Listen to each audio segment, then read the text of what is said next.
Welcome to those of you who are joining here. We're just going to give this another few seconds here and we'll let people come on in and then we'll get started.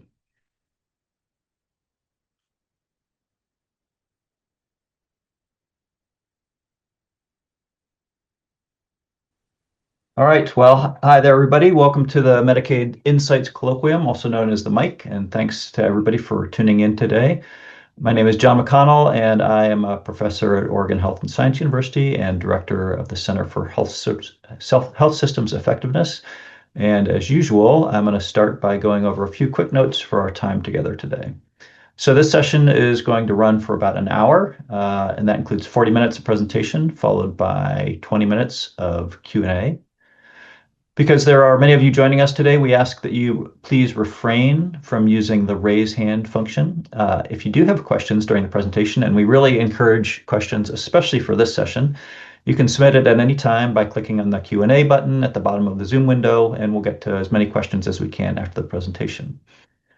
Before then, I want to take a quick moment to recognize my fellow members of the MIC Planning Committee for their continued work in planning these events.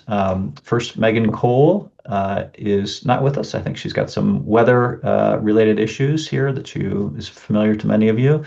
She is an associate professor and division director of the Division of Health Policy and Insurance Research, HPI, in the Department of Population Medicine at Harvard Medical School and the Harvard Pilgrim Healthcare Institute.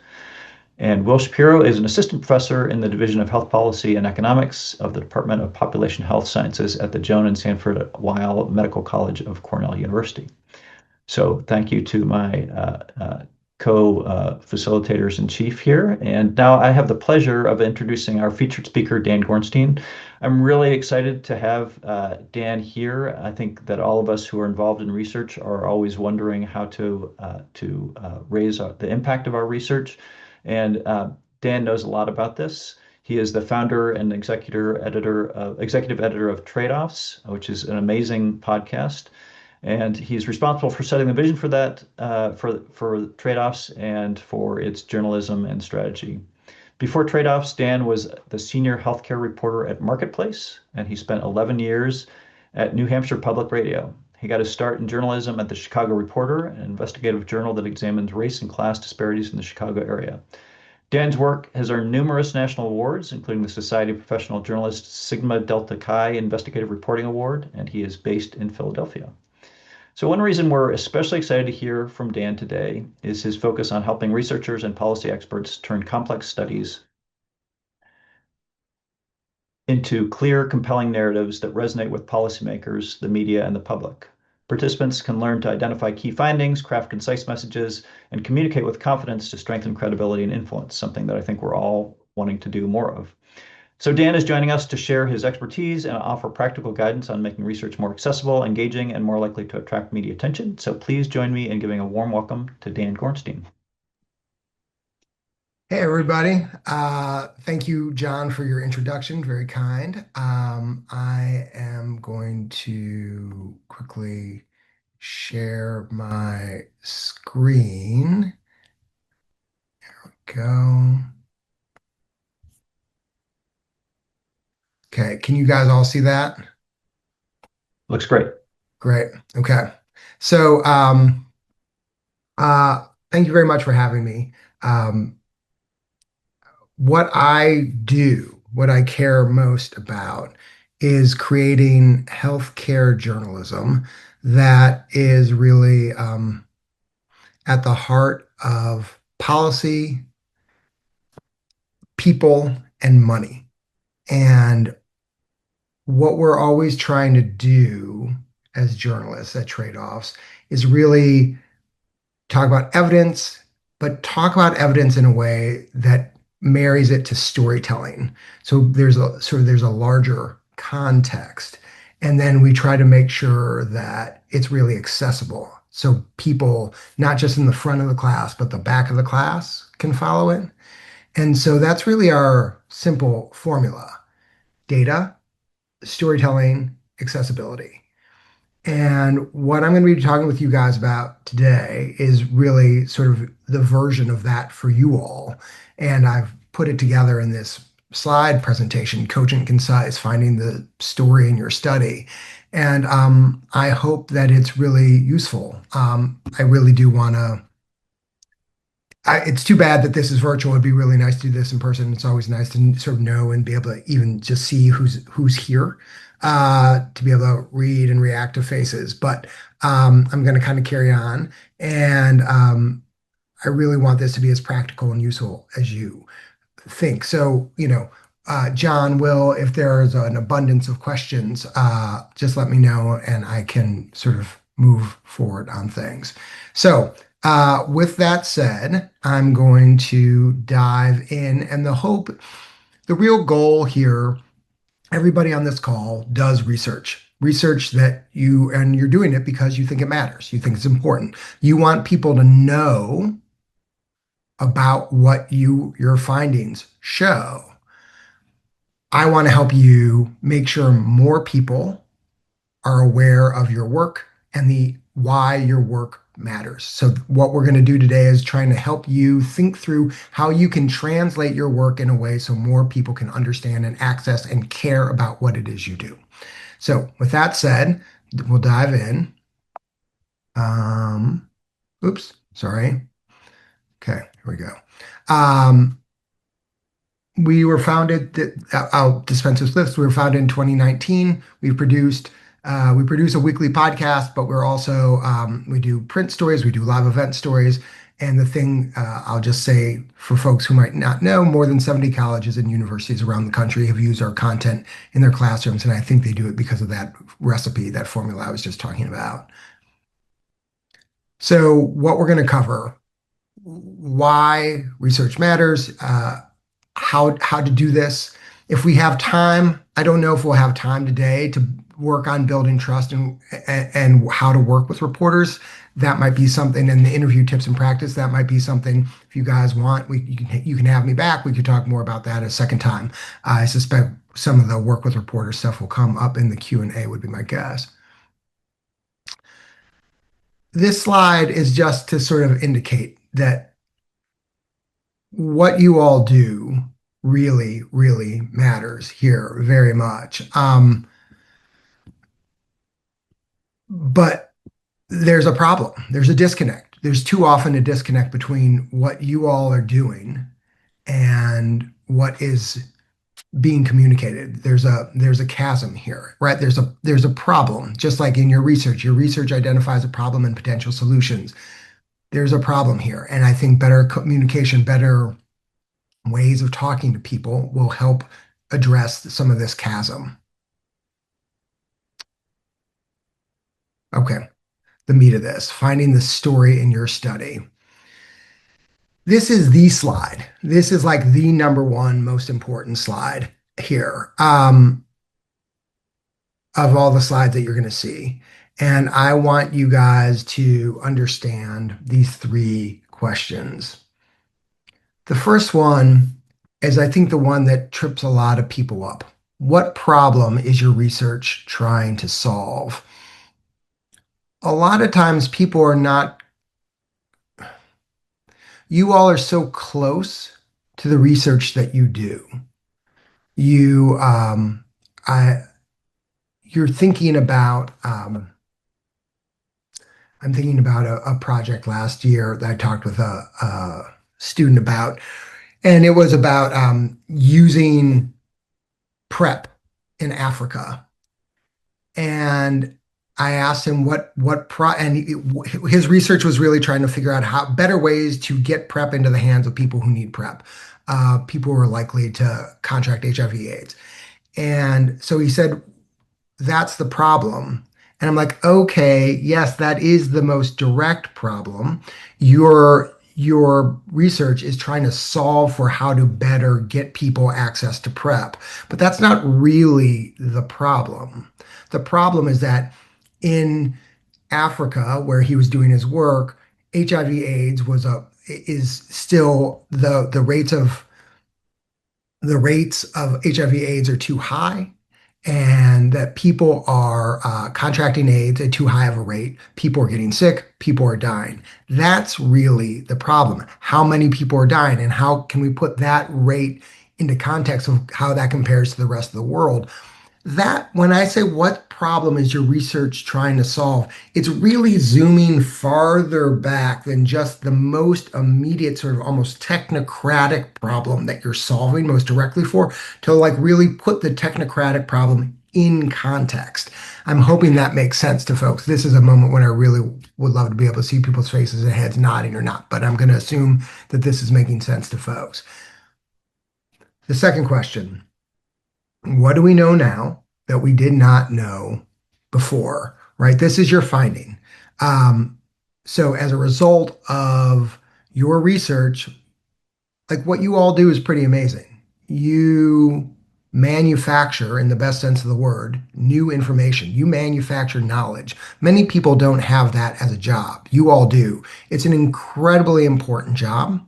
It's an incredibly powerful job. Centering and focusing in a simple way, what information do we better have at hand that we didn't have before? That's usually a pretty straightforward question. The third one, though, can be tricky for people.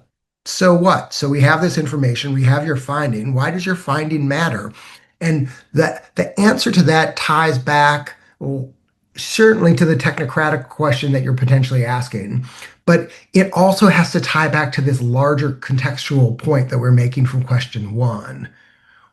If the issue is about HIV/AIDS rates in certain African countries, how much will your finding impact this original problem? Is it going to really start to solve things? So, what I like to have people do is really take a minute and think about your research and these questions. And the advice I've offered in the past is for you to write out these three questions and then answer them. Type it out, write it out, whatever. Not long, not a page, more like a paragraph per question. And then take your answers and share those answers with someone, not someone who's a colleague who's familiar with your research, but someone who you like, you respect. It might be somebody in your family, it might be a neighbor, it might be a friend, and run by your answers to see if the person is nodding or nodding off, right? Because if they're nodding off, then your answers aren't landing. If they're nodding, they're getting it. And that's exciting. So those are the this is really it, y'all. This is the big thing. Here are the three questions. Answer these questions and then try out your answers on people who are unfamiliar with your work, but who you respect, and see what happens. Through here. So that's the biggest thing. Building trust and work with reporters. Let me just, excuse me, just let me look at time. Okay. So I'm just gonna, John and Will, I know this isn't exactly what we said, but I just want to kind of pause here. And are there any questions on this? Because I'd kind of like to keep like with like. If Not there are no, yet. I think you're good. I think this is a great intro, so I'd keep going. keep going. Okay. Yeah. Okay. So building trust and work with reporters.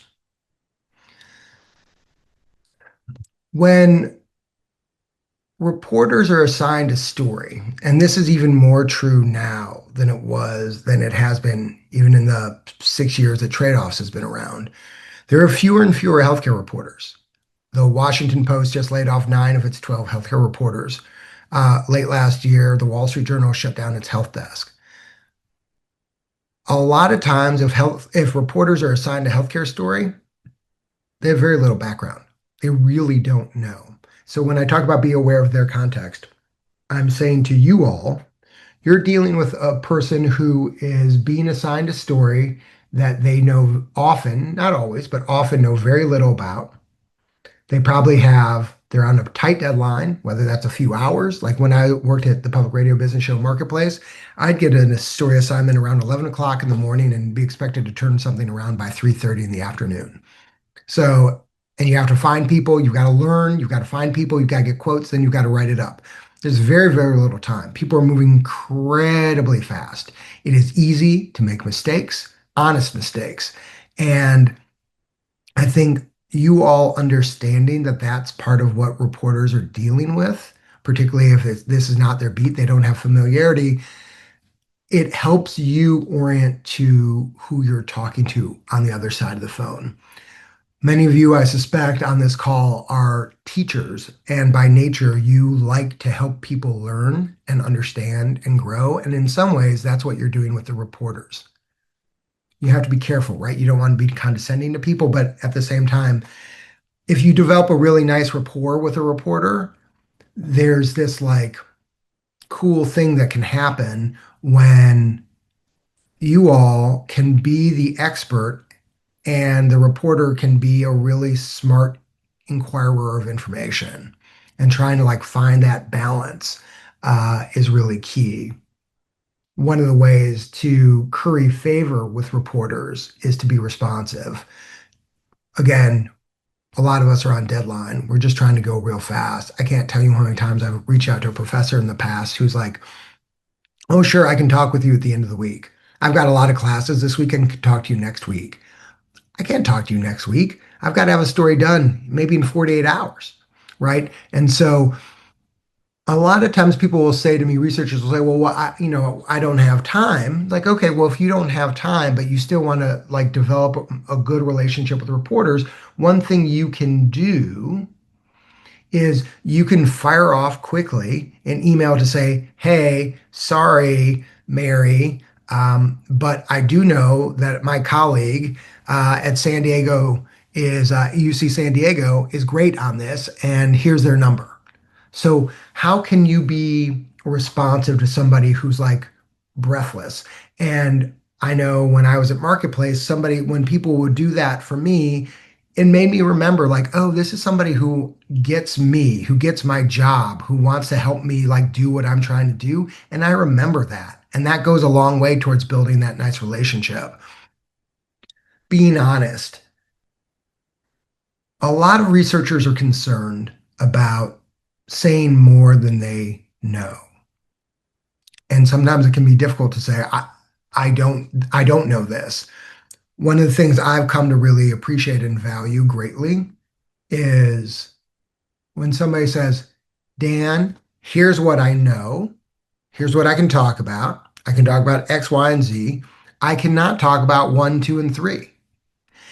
Being upfront, being clear, being candid about that is really important and helps orient the relationship. Okay, moving on. Interview tips.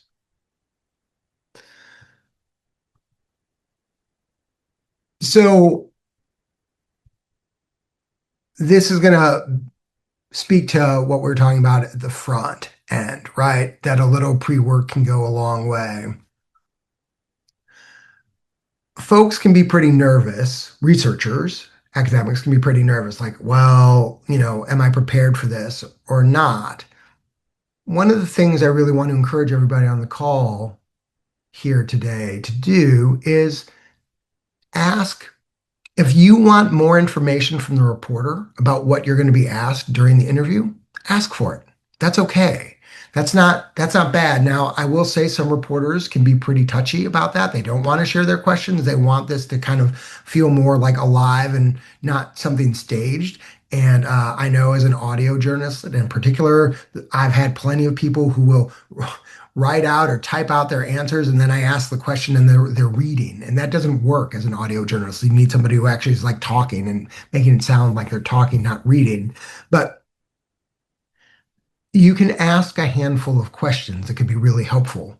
What format is this in? Is this going to be on Zoom? Is this going to be over email? Are we going to do a phone call?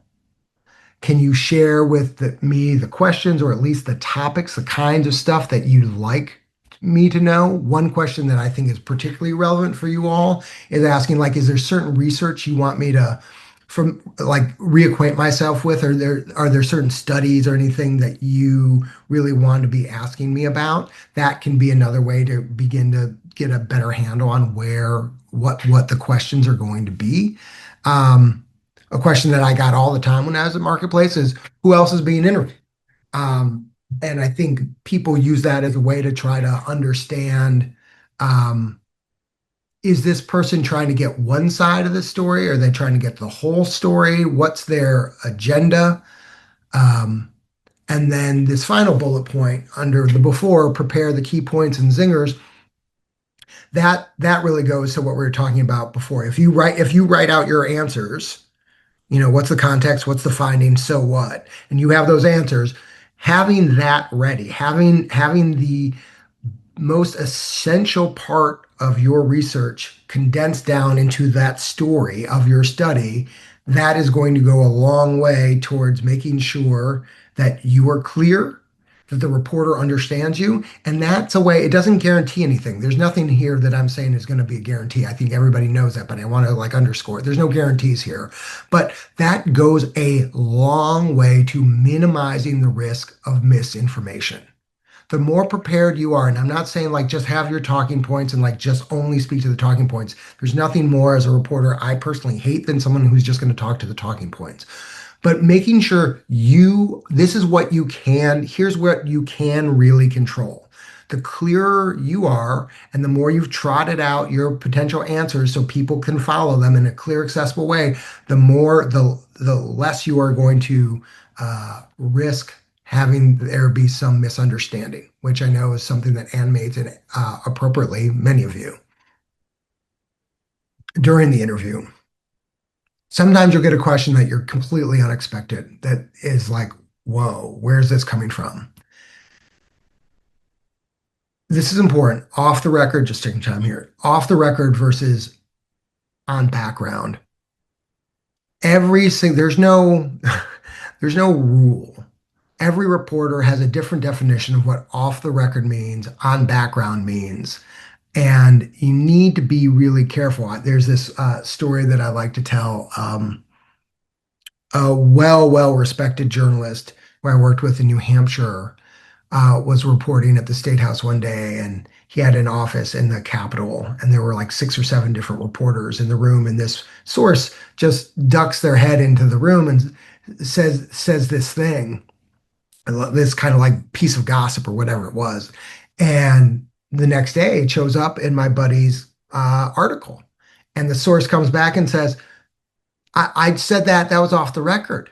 And my buddy said, well, you might have said off the record, but I didn't agree that it was off the record. We have to have an agreement that it's off the record. You can't just go out there and declare it's off the record. Now, personally, I wouldn't behave that way. I wouldn't do what my friend did. I understand what he did, but it just goes to show that every reporter has a different way. So when you talk about off the record, when you talk about on background, define your terms with the reporter that you're talking about. Get them to explain to you what that means and make sure you're comfortable with that. But if you're asked a question in the middle of an interview and you say, hey, this is off the record, are you okay with that? Check in and make sure that one, they agree that it is off the record, and two, get them to define that. And if it's not to your liking, then you're going to have to kind of figure something else out there. For your answers, I mean, the second bullet point says it all, right? There's not much more. It's really hard for researchers, I think in particular, to keep things simple and succinct because your knowledge is so vast. I think one advice I have for the best way to keep things simple and succinct, honestly, make sure you're actually listening to the question. I know sometimes I space out or whatever, and I'm not listening to the question. And when I do that, I'll go back and say, so what's actually the question you're asking me? And if you've spaced out or their reporter's question is long and rambling and you have no idea what the hell this person's talking about, just say, what's the essence of your question there, Dan? What do you really want to know? Try to keep your answers simple and succinct, listening to the question, making sure you understand what the person really wants, go a long way to helping you there, I think. Pausing. You all are experts. You know so much. As I said, reporters usually know so much less than you do. Taking a beat, not continuing. Like sometimes it feels like I'm at the researchers will talk very fast. You use a lot of jargon. I can't keep up. I've actually no idea. I can kind of tell tonally that something you just said is really important or really matters, but I have no clue what it was. Pausing, checking in. You could say something like, "Does that make sense?" And you can blame yourself. Like sometimes I know I get like really wonky. I get lost in the weeds on this. Are you with me on this? Pausing, checking in, being considerate of the fact that you know this and the person you're talking to probably knows this, if not this. And that goes to this providing additional context. Anytime you can provide that additional context, it's helpful. After, another way to kind of check in and make sure that there's not going to be a distortion of your work or of your quotes is you can ask the reporter before you even agree to the interview, like, I'm happy to do this interview, but I want to make sure there's a fact check and get the person to tell you if there is a fact check, what that process is like, and make sure you feel comfortable with it. And one thing you can do to offer, and I'll tell you for a second about like what we do. I'm very proud of trade-offs, how we handle fact checking. It's one of the most important things we do. We go and we will, if we've interviewed Amy Finkelstein at MIT, and we've got a couple quotes from her, and we're talking about her research. We will get on the phone with Amy and we'll say, look, we want you to fact check for two things. We want to make sure we're spelling your name right. We've got the name of your institution correct, things like that, these like hard facts. But we also are going to do a vibe check. We want to make sure that we're capturing the essence of what you said to us and we're not sort of distorting that point. And now we're gonna read you everything, all the sentences that are germane to your part of the story and your quotes.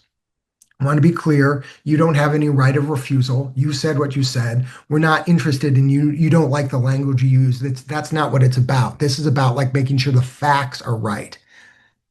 And then we read it. And if there's an issue in the middle of the read, like we will discuss it in real time and try to like figure out how to massage the language so it is a little bit more accurately reflects the intention of what Amy was trying to say. Um, that has gone a long way towards, I think, engendering a lot of trust with our sources. A lot of reporters, I don't think, fact check that way, but just like with off the record and on background, different reporters have different processes for fact checking. You have room and space to ask for a fact check and to try to like understand what that looks like, to try to make sure you feel more comfortable, more safe doing an interview with somebody. And one of the things that you can offer to folks is to say that you are happy to share with your community after the story comes out. That's huge for reporters. Reporters are doing this work largely because they want to have impact, just like you want to have your research have impact. Reporters want to have their stories have impact. And you and the cohort of people you know are some of the nation's leading leaders, or maybe the world's leading leaders on these topics. And if by you endorsing this work, that gets out and word gets around, that just makes things look great for reporters. So that's one way that's something you can offer a reporter as a way to help promote their work. Okay, moving on here. Interview practice, I think we're going to skip. Um, I'm going to go, what are you taking from today? These are these questions. I think, John, I think I'm little shameless plug here. Learn more and subscribe tradeoffs.org. Happy to, and you feel free, anybody feel free to reach out to me, email me. And if you have questions, I'm happy to follow up with you.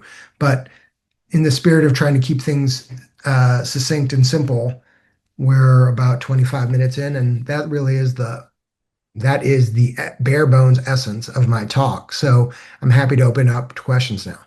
Yeah, that's great. Thanks, Dan. Yeah, we've got a couple questions here, some from the audience, and people can put more in. Then I've got a couple questions for you too. So, but let me take the ones from the audience. So, So here's one, and this kind of touches on something you said. As a researcher, I am cautious about my findings, but I find it difficult to share my findings without over or underselling it. I would love your thoughts on the balance when developing that story. Uh, what, so is the person who asked that question, can they speak, John? Is that Well, possible? that was anonymous, but there's another one It from was somebody who anonymous. might. And actually, we have the Zoom is set up so people can't speak. So no. Oh, But oh, oh, okay. here's another. So sorry, but here's another question that sort of is aligned with that. This is from Stu Cantor. How do you suggest threading the needle between the nuance of my research and the reporters, readers, listeners' need for accessibility? So I think both of these are, people kind of understanding, what we hear is, write it at a fifth grade language or something like that. And then also, we live in a world where technical details matter, and so there's, I think this is a challenge for everybody who's spending time in the research world and then trying to navigate it to somebody who's got 4 hours to crank out a report. Right. So, and can you ask that? I just want to jot it down so I've got it in my head. What's the anonymous question? Read that back to me, please. As a researcher, I'm cautious about my findings, Yeah. but I find it difficult to share those findings without over or underselling it. I would love your thoughts on the balance when developing that story. So somebody, so say they find, XYZ reduces mortality. That's great. Researchers are going to want to be skeptical, and reporter might want to run with it and say this is the answer. So Yeah, I think we were talking about this point about being honest. Like here's what we can say. Here's what we can't say. As good as it would be to be able to draw the conclusion X, Y, and Z, or a simplistic reading of this could lead one to think X, but let me be clear, that's not what this research says, right? So I think it's really underlining what the research says and to really make sure the person's listening, let them know what it doesn't say. I think that is a really nice way to try to do that. okay, great. When you look at health services research or health policy research, do you have some sense of what separates studies that sort of really shape public conversation from the ones that the other 99.9% that just live in journals? Do you have a sense of kind of what, where do things really sort of rise above the froth of all of these publications? And is it just the timeliness of it? The conversation is around health insurance coverage, and so something pops up around that, or is there something else that you see that's a common theme that helps some papers really get a lot of media or focus or policy Yeah. impact? Yeah, thanks. That's a really nice question. I think there are several factors at play. I think some of those timeliness is one factor. Um, Sort of the sex appeal of the topic is another, and how sexy a topic is may have to do in part with timing. But is it a hot button issue? Is it about gender affirming care? Is it about gun violence? Is it about opioid use topics? Is it about maternal mortality? Like topics that really galvanize not just insiders, but the larger society. I think, though that's a factor.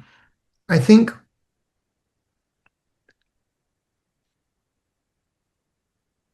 papers that really help us better understand large questions like the value of insurance, right? The value of Medicaid. Um, what, how do we think about like what is the work requirements study out of Arkansas a few years back? What do we Lots of different places are doing different things. We don't really quite know the impact of them. And as a result of this study now, a rigorous study, we can more conclusively say when you when it really feels like it's in it. I know a lot of research is just it almost feels like it's a tiptoe in the direction of advancing knowledge and understanding, but sometimes it feels like it's really a full half step. Sometimes it's like a full step. The more it feels like we are taking a serious step in knowledge and understanding, that thanks to this research, we now better understand this question that we've been debating for oftentimes decades. That's the kind of work that I think really helps stand out, right? At least that's the work that we're very interested in because it's changing how we have typically thought about something. Great. So the Arkansas work requirements one is a good case study. Are there others that kind of come to mind that are good examples of things where it really hit for you, or was kind of a great example of a complicated research study that translated into real world impact? Well, I think about Finkelstein and Baker's work on the Oregon Medicaid study, right? I think Hmm. that that's a really nice example. I think Amitabh Chandra's work on high deductible health plans Hmm. is important. That stood out to me. I'm thinking about there's another paper that just sort of slipped my mind. Um, Roberts and Werner at Penn had this paper come out about Medicaid and mortality rates. I think that was a big deal. Um, I mean, those are just a couple off of the top of my head. Um, the research that Mahoney and others did on medical debt, thought that was Hmm. really important, suggesting that some of the solutions aren't as easy as we had thought them to be. Research that this is going to sound braggy. I don't really mean it to be braggy, but I'm proud of the role I played here. I'd been doing when I was at Marketplace, I'd been doing a lot of work on the Camden Coalition and how they were trying to tackle the social determinants of health. And I was working with their principal, Jeff Brenner, and said, I know you've got a lot of internal data, but you don't have any independent verification of what you think you're doing. Why don't you do an RCT? He's like, yeah, that's a good idea. Who could I work with? I said, well, how about Amy Finkelstein? And I kind of like did a Wow, you're the match. matchmaker there. All I was a right. matchmaker there.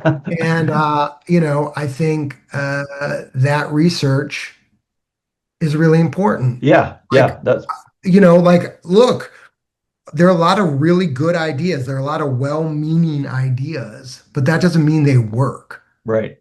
And do they Yeah, work? To quote Ashish Shah here, when something doesn't work, that also is advancing our understanding. That is right. information, and it's really important to know that too. And that I wish sometimes researchers, I understand why this doesn't like win awards or whatever, but it'd be great if more people came out and said, we studied a thing, it didn't work, and that's important because we're investing a lot of time, energy, and resources into something that's not working, and the problem is too important to just continue to like blow money up. Yeah, yeah, yeah. That was the Camden study was kind of, it was interesting to see how the null results of that were handled, and who picked up on those and who picked up on the nuances. So yeah, that's a great example. Yeah, so I'll just, you're not bragging. That's a great story about your matchmaking here, but I will read another. This is not a question, but a nice audience comment about trade-offs. This is from Kaylee Knowles. And she says, trade-offs is internationally renowned. I learned about trade-offs from a health policy professor at the London School of Economics and Political Science, said it is the best podcast explaining health economics in practice. So, Wow. yeah. Um, Thank, so, thank you. so a couple more questions here. So, Sure. from your perspective, what kind of mistakes are common among researchers, or what do they misunderstand about how journalism works?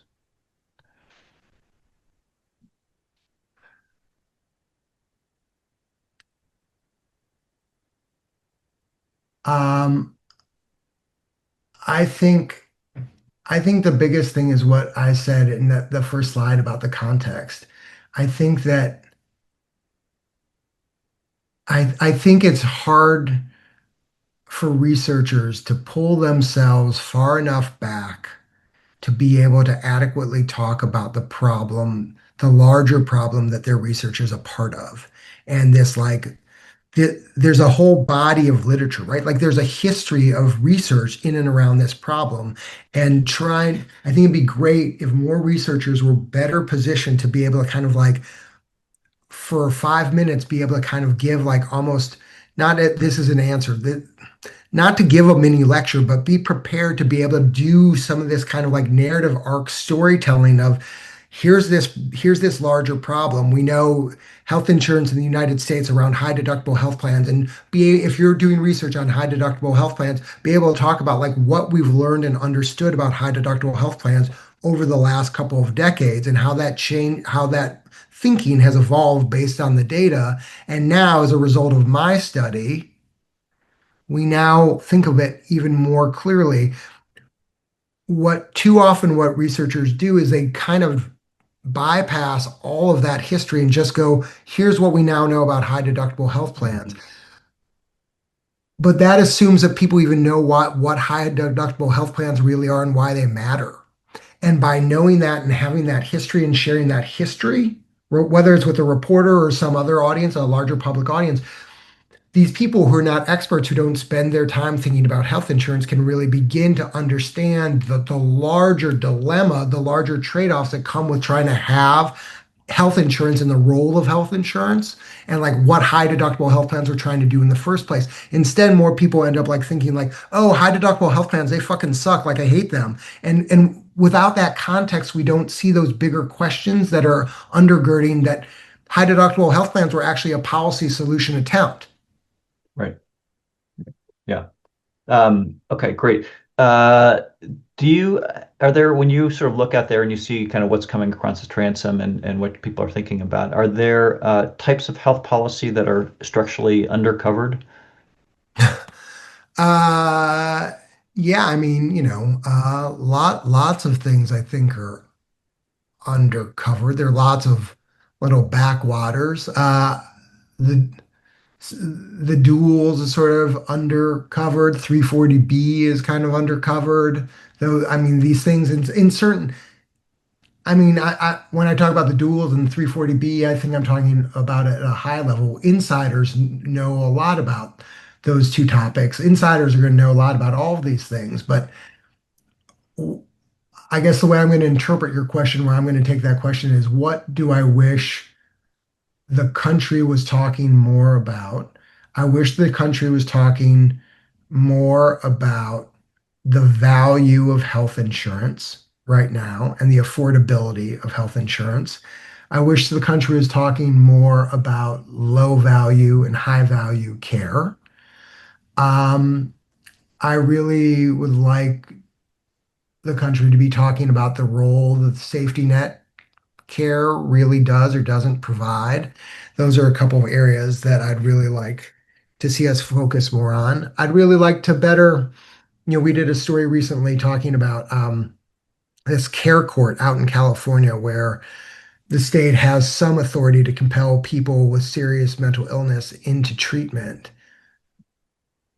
How are we actually really trying to grapple with people with serious mental illness in a way that is humane and effective? I wish that we were talking more about that. So those are and I'll just throw AI in here. You know, we've got to be talking about AI. We've got to be talking about bias, potential room for bias. We've got to be talking about the effectiveness. I was just doing a interview with Farzad Mostashari in LA earlier this week, and we're talking about like, is AI just going to be used to enhance profits? Is AI going to be used to improve health? Is there any reason to think it's going to actually improve health? Like we used to think that EHRs were going to improve health. Bob Wachter has written about this. We're going to be interviewing Bob actually this afternoon for an upcoming episode. Um, what is AI? What are its promises? So those are a handful of things. I mean, there are Yeah, so many. Health policy is not mainstream news, you know, right, and right. I wish it were, but I don't think it's going to be. But what I do wish is that more people in the people who care about health policy, I wish that we were having more honest conversations where we were talking about policy, we were talking about implications through, and I'm not talking about this, I don't mean this in the self-serving way of the word. I just wish we were having more conversations about the trade-offs. I feel like it's too hard for too many of us who actually care about this to even have that level of honesty, even though most of us are sophisticated enough to do it. Yeah. So you're participating in the Medicaid Insights Colloquium here. So I'm going to ask you a couple Medicaid related questions. Oh gosh, I'm feeling like this is a pop quiz, John, but okay, go. Do you feel that, there's any issues around Medicaid that make it harder or easier to cover than, say, Medicare or commercial insurance?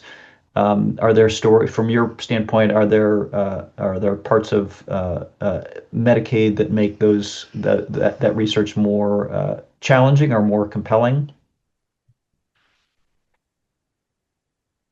So, which question do you want me to focus on first? Let's start with the first one. I mean, do you have a sense that maybe people in your audience don't understand it as well, or do you think that you've got a pretty sophisticated audience? Is it challenging because it is kind of, I think everybody kind of gets Medicare as maybe this program that covers everybody over 65, and Medicaid is a weird thing that differs across states and sometimes covers adults and sometimes not, sometimes covers kids, but sometimes not. Yeah, I think it's always a little tricky when we're literally writing sentences at trade-offs and we're having to talk about the states, who's covered. It's not always the same. It's a state program, it's a federal program, the money is split. I think that as a journalist, that always introduces a kind of complexity. You have to kind of slow down and be able to explain this. You have to give some context, and I worry as a journalist whose job is trying to like just make sure people stay with us, right? Like listen through, don't like drop out at the 2 minute mark. Putting Medicaid in context so people can understand its financing mechanics is tricky and challenging and something that has you have to kind of go through, and you do worry that people's eyes glaze over. And if people don't know anyone who's been on Medicaid or unfamiliar with it, I think it is a little bit harder to know because it's like who a question that I've found myself often asking because this is hard and I don't know how to write it is I would ask people like, well, who's the face of Medicaid? Like who are the people we're talking about? And I think that actually that over the last how long have I been reporting on Medicaid? Since 2000, and so almost 25 years. Um, that's how I like to do it most is by trying to, as quickly as possible, given the particulars of whatever Medicaid story we're working on, is define that population, define the who we're talking about from a patient perspective. If the story is about beneficiaries, I think that's the sort of shortcut. Okay, great. And let me ask kind of a related question around timing. And this is sort of, I think, general, but maybe a lot of us in the Medicaid field feel this. So sometimes things can move really fast in Medicaid. It's a state-based program, and sometimes states will sort of stand up things for a couple years and then pull them down. Depending on what happens with elections, you can think Medicaid's going to look one way, and then all of a sudden there are active discussions about block granting the whole type of thing. Right. And so, I think, I guess my question here is, how important is timing? And so, if a study, how much of what you're covering is tied to like a study that comes out, with a breaking news event, or if it's not, do you ever sort of go back and say like, oh, here's something that's kind of important, and here's a study that's 2 years old, and but has a lot of relevance. So, what's the role of timing, and uh, I have a couple follow-ups on that, but talk a little bit about timing and how people might think about their research in a very fluid, sometimes fast-moving policy landscape in the context of Medicaid. Yeah, I mean, I think timing really matters. I think that one of the things that we're experimenting with is trying to figure out, how to surface relevant research, even if it's 2 years old or even 6 years old, because of something that's going on in Congress or Albany or Sacramento or Tallahassee. Austin. So I think one thing I would love researchers to do selfishly here is when there's some big news story happening nationally or at the state level, send trade-offs a pitch saying, hey, right now lawmakers in Nebraska are debating this thing. And I did a story, I did research that was published in Health Affairs 4 years ago that is directly relevant to what this debate is that I think could really help people. Like, I think where I really, when I started trade-offs, John, the whole idea was marrying journalism to academics. Because what I learned at marketplaces, I didn't know shit, like I knew nothing. And I would talk to these academics and academics more than people in the industry, because the people in whatever industry would put their thumb on the scale to make themselves look the best. The researchers were the ones who were the most neutral, the closest to just being referees. Here's the evidence, here's the data, let's talk about the data and without any priors. So I want you all to get a lot better at saying, hey, here are these debates going on. We have done research on this stuff for years. Let's no, it didn't just come out in Medium last week, but that doesn't matter.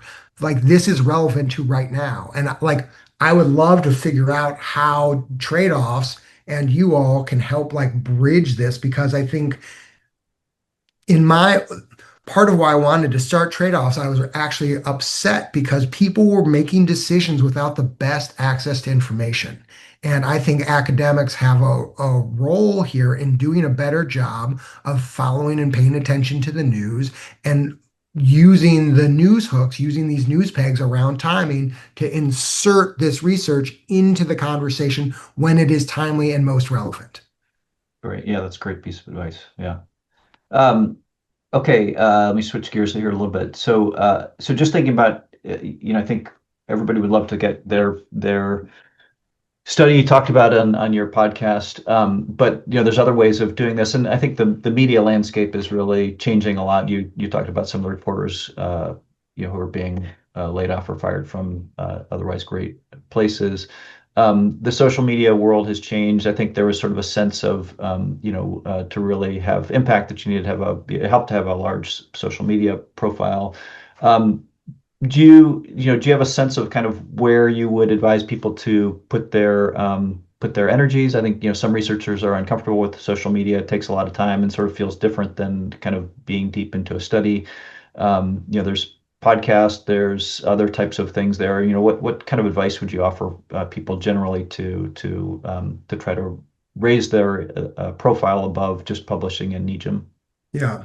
I think I think what we do, we've gone the two social media channels we rely on most are LinkedIn and some on Instagram. So those are two places where we go. We never had a lot of success with Twitter, now X, and so we've really sort of backed off of that. Some people think about YouTube.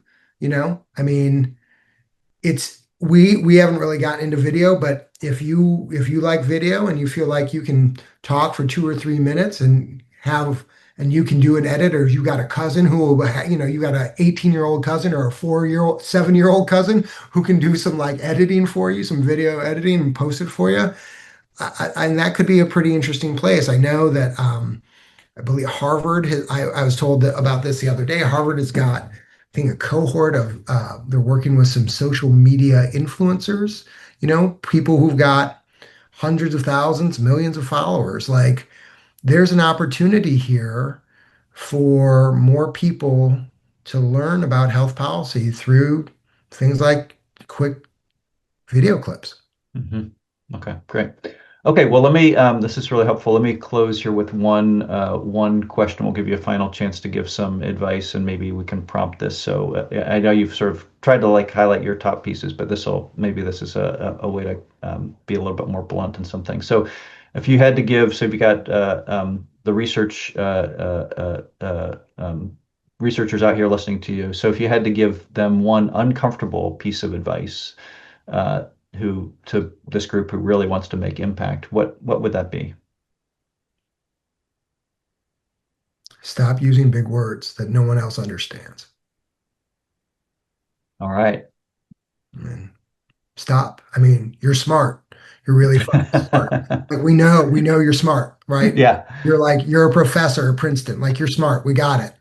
Like, but to use those big words, it's like this power. I don't think I don't think it's intended as a power move, but I want you all to know, like, I have felt like shit when like, it yeah, feels bad. You feel stupid. And are you wanting people to feel stupid? What's your goal? And yeah, it also, if you're not trying to make someone feel bad, there's a kind of like, well, I didn't put enough time in to think about how to translate this because I know the jargon, like I just use the jargon, but I don't give a shit enough about you to actually bother to put any time into thinking about it. It'd be like me not putting any time into asking my questions. If I do that to you, you're going to be like, who the fuck is this guy? And when you use jargon at me, you throw jargon at me. It's sort of the opposite side of the coin. yeah. All right, that's great. A nice way to close, and I think hear that as being very heartfelt. So I think people should listen to that. This is really great to have you here. For Thanks, everybody who's John. out there, if you haven't had a chance to kind of check out Trade-offs, it's really phenomenal. Dan's great, and he's got a great voice, as you can hear. He's also got a really nice team of other reporters who are doing wonderful work. So please check it out. Um, in terms of logistics, let's see. I want to thank everybody for joining us here today. You'll get a two-question survey about the session that will help us continue to make the program better. And we are working on future sessions. We definitely have one on Wednesday, June 17th, with Samantha Artiga, who's the Senior Vice President of Kaiser Family Foundation, Director for Racial Equity and Health. The Racial Equity and Health Policy Program. And so she's going to join this. Make sure to stop by and RSVP at the series website, MedicaidInsightsColloquium.com. Thanks, Dan. Thanks everybody for joining us here. Really love to have the wisdom and community here, and I hope everybody has a great day. Thanks, everybody.